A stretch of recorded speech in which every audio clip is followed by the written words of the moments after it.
Share बाजार की जब भी बात होती है तो निफ्टी और सेंसेक्स का नाम सबसे पहले आता है। निफ्टी ऊपर गया, निफ्टी नीचे आया, पर क्या कभी सोचा है कि ये नंबर आखिर बनता कैसे है? इसके पीछे क्या साइंस है? चलिए आज हम सीधे एनएसई की रूल बुक खोलकर देखते हैं और उन्हीं जटिल नियमों को आसान भाषा में समझते हैं जो तय करते हैं कि हमारे बाजार को कैसे नापा जाता है। सोचिए जरा, एक पूरी इकोनॉमी का टेम्परेचर लेना, ये कैसे मुमकिन है? जहां हजारों कंपनियां हैं, लाखों इन्वेस्टर्स हैं और हर सेकंड करोड़ों के सौदे हो रहे हैं। इतनी बड़ी, इतनी कॉम्प्लेक्स चीज की सेहत का हाल सिर्फ एक नंबर में कैसे बताया जा सकता है? इसका जवाब छिपा है एक बहुत ही टेक्निकल डॉक्यूमेंट में। इसे कहते हैं methodology document for equity indices. देखने में ये शायद थोड़ा बोरिंग लगे, पर यही वो रूल बुक है, वो नियम पुस्तिका जो बाजार के इस विशाल समुंदर में एक सिस्टम लाती है। तो चलिए इसमें गोते लगाते हैं और देखते हैं इसके अंदर क्या है। तो सबसे पहली और सबसे जरूरी बात, पूरी इकोनॉमी को नापने का मतलब ये बिल्कुल नहीं है कि हर एक कंपनी को नापा जाए। ये तो ऐसा है जैसे डॉक्टर पूरे शरीर का हाल जानने के लिए खून का एक छोटा सा सैंपल लेते हैं, राइट? बिल्कुल वैसे ही मार्केट का हाल समझने के लिए कुछ खास चुने हुए स्टॉक्स का एक सैंपल लिया जाता है और बस इसी सैंपल को हम कहते हैं स्टॉक इंडेक्स। समझ लीजिए ये बाजार की नब्ज है, उसकी धड़कन। ये एक स्नैपशॉट की तरह है, एक तस्वीर जो एक झटके में बता देती है कि मार्केट का रुख किस तरफ है, ऊपर, नीचे या आराम से आगे बढ़ रहा है। ये इकोनॉमी का एक बहुत ही इंपॉर्टेंट वाइटल साइन है। तो चलिए इसको आगे समझने के लिए हम भारत के सबसे मशहूर इंडेक्स को ही उठा लेते हैं, निफ्टी 50। इसे एक केस स्टडी की तरह देखते हैं और इसकी पूरी एनाटॉमी को समझने की कोशिश करते हैं। निफ्टी 50 नाम से ही साफ है, ये 50 कंपनियों का ग्रुप है। लेकिन इन 50 कंपनियों को मामूली मत समझिए।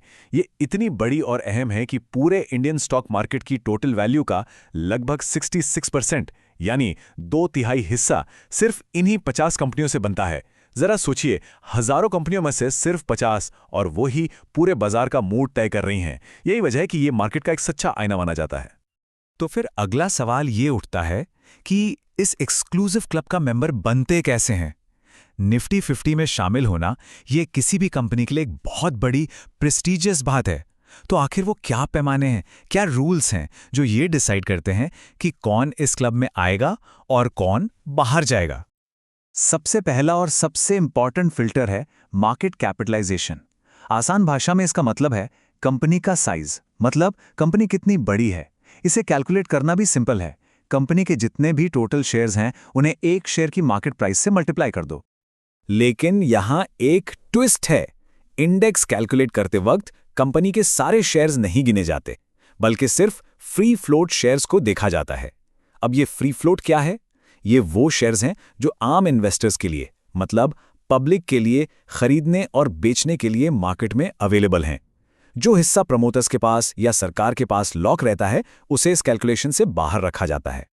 तीसरा जरूरी फैक्टर है लिक्विडिटी, मतलब एक स्टॉक को कितनी आसानी से खरीदा या बेचा जा सकता है। इसे नापने का एक टेक्निकल तरीका है जिसे कहते हैं इम्पैक्ट कॉस्ट। इसका सीधा सा मतलब यह है कि अगर किसी स्टॉक का बड़ा लॉट खरीदा या बेचा जाए तो क्या उसकी प्राइस पर बहुत ज्यादा असर पड़ता है। अगर असर कम पड़ता है तो मतलब लिक्विडिटी अच्छी है, स्टॉक को आसानी से ट्रेड किया जा सकता है। तो इन सभी नियमों को मिलाकर ये निफ्टी 50 में एंट्री पाने की प्रक्रिया काफी सख्त हो जाती है। देखिए, पहला स्टेप, कंपनी को निफ्टी 500 यूनिवर्स का हिस्सा होना चाहिए, यानी पहले से ही एक बड़ी कंपनी होनी चाहिए। दूसरा स्टेप, उसे हाईली लिक्विड होना चाहिए, मतलब कम इंपैक्ट कॉस्ट और पिछले 6 महीने में 100% दिनों में ट्रेड हुआ हो। और आखिर में इन सब फिल्टर से गुजरने के बाद फ्री फ्लोट मार्केट कैप के हिसाब से रैंकिंग बनती है और तब जाके फाइनल सिलेक्शन होता है। लेकिन ठहरिए, कहानी सिर्फ निफ्टी 50 पर ही खत्म नहीं होती। ये तो बस शुरुआत है। एनएसई की ये रूल बुक जब हम पढ़ते हैं तो पता चलता है कि यहाँ तो इंडाइसेस की पूरी एक दुनिया बसी हुई है। हर तरह के मकसद के लिए अलग अलग नजरिए से बनाए गए इंडेक्स। इस दुनिया में इतनी डाइवर्सिटी है कि कमाल है। जैसे सेक्टोरल इंडेक्स हैं जो सिर्फ एक खास इंडस्ट्री, मान लीजिए ऑटो सेक्टर या बैंकिंग सेक्टर की परफॉर्मेंस ट्रैक करते हैं। फिर है थीमैटिक इंडेक्स, ये किसी खास थीम या आइडिया को फॉलो करते हैं, जैसे कमोडिटीज या इंडिया कंजम्पशन। इसके अलावा स्ट्रैटेजी इंडेक्स भी हैं जो एक इन्वेस्टमेंट स्ट्रैटेजी जैसे मोमेंटम या क्वालिटी के हिसाब से स्टॉक्स चुनते हैं। और हाँ, ब्रॉड मार्केट इंडेक्स तो हैं ही जो मिड कैप और स्मॉल कैप जैसे अलग अलग मार्केट सेगमेंट्स को कवर करते हैं। और ये जानना भी बहुत जरूरी है कि इंडेक्स बनाया कैसे गया है, क्योंकि इससे सब कुछ बदल जाता है। जैसे निफ्टी 50 एक मार्केट कैप वेटेड इंडेक्स है, मतलब इस टीम में कैप्टन का वोट सबसे ज्यादा मायने रखता है। रिलायंस जैसी बड़ी कंपनी का थोड़ा सा मूवमेंट भी पूरे इंडेक्स को हिला सकता है। वहीं दूसरी तरफ एक इक्वल वेट इंडेक्स भी होता है। यहाँ सभी 50 खिलाड़ी बराबर हैं। छोटी कंपनी हो या बड़ी, सबका इंडेक्स पर असर एक जैसा होगा। और अब बात और भी इंटरेस्टिंग हो जाती है। कुछ इंडेक्स सिर्फ फाइनेंशियल नंबर्स पर नहीं, बल्कि नैतिक और धार्मिक सिद्धांतों के आधार पर भी बनाए जाते हैं। इसकी एक बढ़िया मिसाल है निफ्टी शरिया इंडेक्स। ये इंडेक्स एक खास फिल्टर लगाता है और उन सभी कंपनियों को बाहर कर देता है जिनका बिजनेस इस्लामिक शरिया के नियमों के अनुसार नहीं है। जैसे ऐसी कंपनियां जो ब्याज आधारित बैंकिंग या इंश्योरेंस में हैं, या फिर शराब, तंबाकू, जुआ या एंटरटेनमेंट की कुछ खास कैटेगरी से जुड़ी हैं, उन्हें इस इंडेक्स में जगह नहीं मिलती। अच्छा, तो इंडेक्स बना तो दिया, लेकिन काम यहीं खत्म नहीं होता। असली चैलेंज तो उसे समय के साथ अप टू डेट और रेलेवेंट बनाए रखने का है। इसी के लिए इंडेक्स को टाइम टू टाइम रीबैलेंस किया जाता है। आमतौर पर हर 6 महीने में पूरी लिस्ट को रिव्यू किया जाता है। जो कंपनियां अब रूल्स फॉलो नहीं कर पा रही हैं, उन्हें बाहर का रास्ता दिखाया जाता है और उनकी जगह नई एलिजिबल कंपनियों को शामिल किया जाता है। और इस फेरबदल का असर सीधा उन फंड्स पर पड़ता है जो इस इंडेक्स को कॉपी करते हैं, और इसीलिए इन्वेस्टर्स के पोर्टफोलियो पर भी। इतना ही नहीं, इस रूल बुक में कॉर्पोरेट एक्शंस, जैसे कि अगर 2 कंपनियों का मर्जर हो जाए या कोई कंपनी स्टॉक स्प्लिट करे, इन सब सिचुएशंस के लिए भी साफ साफ निर्देश हैं। ऐसा इसलिए ताकि इन इवेंट्स की वजह से इंडेक्स की वैल्यू में कोई आर्टिफिशियल उछाल या गिरावट ना आए और वो हमेशा मार्केट की सही तस्वीर ही दिखाए।